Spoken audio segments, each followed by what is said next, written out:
चलिए स्टूडेंट, हम लोग क्वेश्चन नंबर 18 को सॉल्व करते हैं। देखिए क्वेश्चन नंबर 18 में क्या कहा जा रहा है। केंद्र ए से प्रारंभ करते हुए बारी बारी से केंद्रों ए और बी को लेते हुए, यहाँ पर देख सकते हैं ए हमारा क्या है, केंद्र ए है। इससे प्रारंभ करते हुए बारी बारी ए और बी को लेते हुए त्रिज्याओं 0.5 सेंटीमीटर, 1 सेंटीमीटर, 1.5 सेंटीमीटर, 2.0 सेंटीमीटर वाले उत्तरोत्तर अर्धवृत्तों को खींचकर एक सर्पिल बनाया जाता है, जैसा कि आकृति 5.4 में दिखाया गया है। 13 क्रमागत वृत्तों से बने इस सर्पिल की कुल लंबाई क्या है। पाई का मान हमें 22/7 लेना है। संकेत दिया है ए बी, जो हमारे केंद्र हैं। एक बार केंद्र इसको लिया जा रहा है, दूसरी बार इसको लिया जा रहा है, इसको लिया जा रहा है, इसको लिया जा रहा है, इसको लिया जा रहा है, इसको लिया जा रहा है, ठीक है। वाले अर्धवृत्तों की लंबाइयां L1, L2, L3, L4 है, ठीक है। हमें इतना दिया गया है। तो चलिए हमें अर्धवृत्तों की लंबाइयां जो दी गई हैं क्रमशः इनको मान लेते हैं। दिया है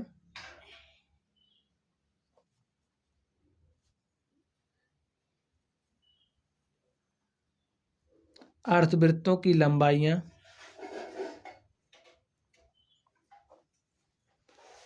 L1, L2, L1, L2, L3, L4, ऐसे हमारा L13 तक है, ठीक है। अब देखिए और हमें इसके साथ क्या दिया है,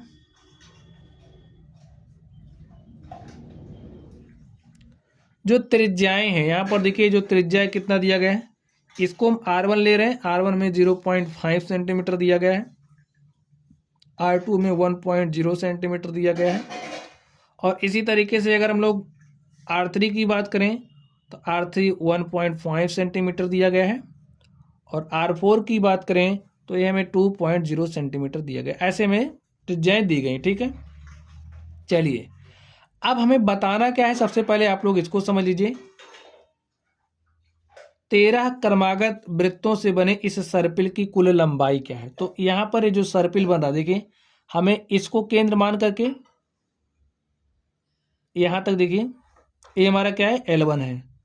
तो इतना हमें निकालना है, L1 निकालना है। बताइए L1 कैसे निकालेंगे।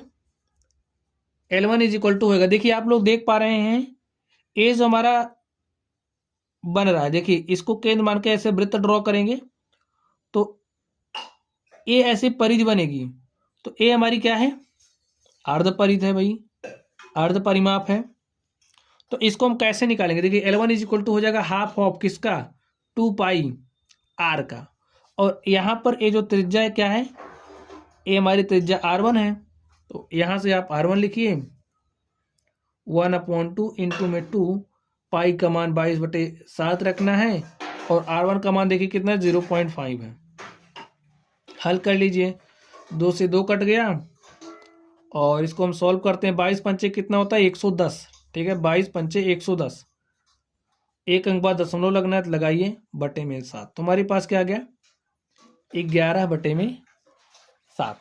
चलिए अब हम लोग L2 निकालते हैं।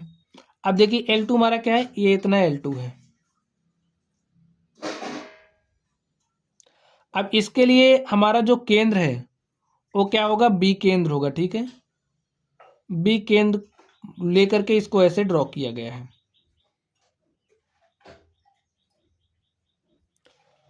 तो ये जो अर्धवृत्त है इसका परिमाप क्या हो जाएगा, L2 इज इक्वल टू देखिए 1/2 इंटू में 2 पाई, और ये जो त्रिज्या है देखिए, ये जो त्रिज्या हमारी होगी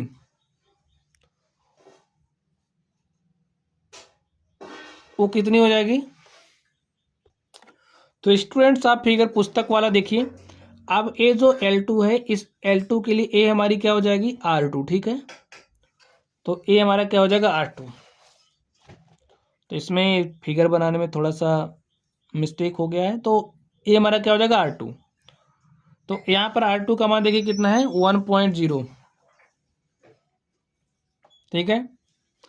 2 से 2 कैंसिल हो जाएगा। पाई का मान रखना है 22/7 को मल्टीप्लाई करेंगे 1 से, ठीक है। 1.0 तो वही हो जाएगा। तो यहाँ पर हमारे पास 22/7 आ गया।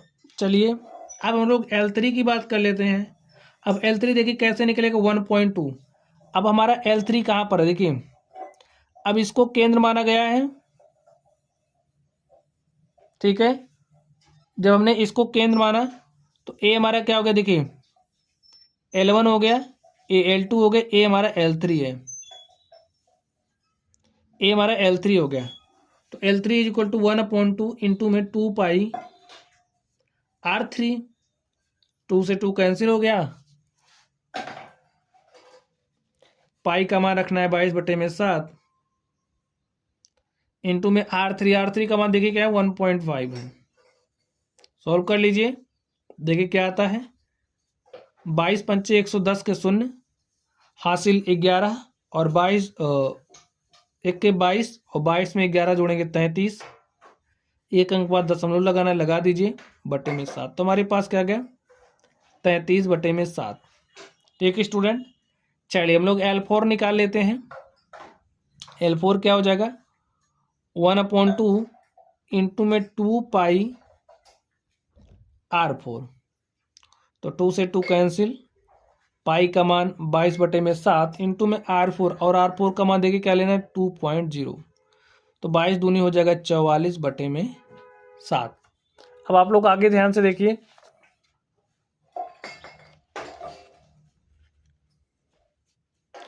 अब 13 क्रमागत वृत्तों से बने इस सर्पिल की कुल लंबाई ज्ञात करनी है। 13 क्रमागत, अब हम 13 नहीं निकालेंगे, ठीक है, अब हम कुछ दिमाग यूज करेंगे। देखिए तो यहाँ से जो हमारा L1 है plus L2 plus L3 plus L4, ऐसे ऐसे 13 हमारे पास कितने बन रहे हैं, 13 क्रमागत वृत्तों से बने इस सर्पिल, ठीक है, 13 क्रमागत वृत्तों से बने सर्पिल की लंबाई बतानी है। अब यहाँ पर आप लोग L1 L2 L3 का मान रखिए। तो L1 का मान देखिए हमारे पास कितना है 11/7, तो यहाँ पर रखिए 11/7 प्लस लगाइए। L2 का मान देखिए कितना आया 22/7, तो यहाँ पर हमने लिखा 22/7। L3 का मान देखिए कितना है, L3 का मान है 33/7, तो यहाँ पर हमने लिखा 33/7, और L4 का मान देखिए कितना आया है 44/7, एंड सो ऑन, ऐसे कितना 13 पदों तक, ठीक है। 13 क्रमागत वृत्तों से बने सर्पिल की लंबाई हमें बतानी है। अब यहाँ पर देख लीजिए आप लोग ध्यान से, डी सबसे पहले हम लोग निकालते हैं, इसमें से आप इसको घटाइए, 22/7 माइनस 11/7 किया, तो हर तो बराबर है, 22 में से आप 11 घटाओगे तो हमारे पास कितना जाएगा 11/7। अब आप लोग ध्यान से देखिए, अगर आप इसमें से इसको घटाओगे तब भी आपके पास 11/7 आएगा, इसमें से इसको घटाओगे तब भी 11/7 हो जाएगा। यानी कि यहाँ पर ये जो पैटर्न बन रहा है, पैटर्न बन रहा है क्या है, एक AP है, ठीक है, समझ गए। अब देखिए यहाँ से A का मान क्या हो गया 11/7, N का मान 13 हो जाएगा क्योंकि 13 पदों तक निकालना है, D हमारे पास आ गया, A आ गया, N आ गया। तो चलिए हम लोग फॉर्मूला जानते हैं, फॉर्मूला क्या होता है SN इज इक्वल टू होता है N/2 of 2A + N - 1 of D। अब देखिए कितने पद हैं, 13 पद हैं, तो हमें S13 चाहिए, तो S13 क्या हो जाएगा, यहाँ पर 13 रखिए बटे में 2, 2 इंटू में A का मान क्या है 11/7 है, प्लस N - 1, N का मान कितना है 13 है, -1 ऑफ D का मान 11/7 है। तो यहाँ पर देखिए इस तरीके से हम इसको सॉल्व कर लेते हैं। यहाँ पर 13/2 लिखिए, 2 गुणे में 11/7, और 13 में से हमने एक घटाया क्या आ गया 12 गुणे में 11/7। अब आगे ध्यान से देखिए,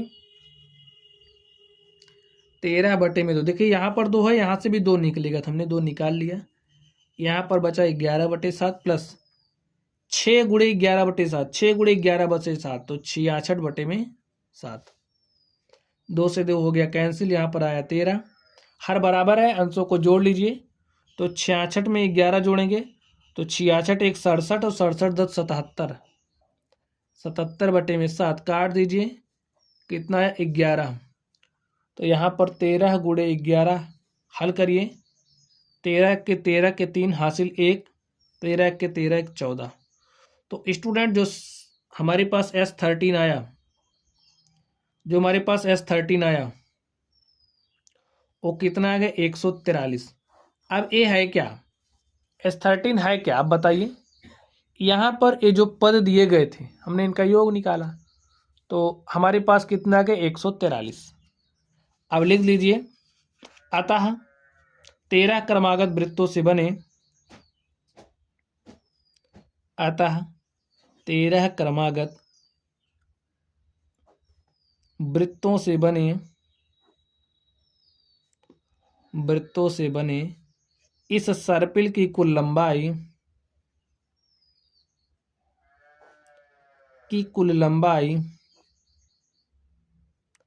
सेंटीमीटर में तो हो जाएगा 143 सेंटीमीटर। यही हमारा आंसर हो गया। और स्टूडेंट इस तरीके से जो हमारा क्वेश्चन था हमने इसको हल कर लिया है।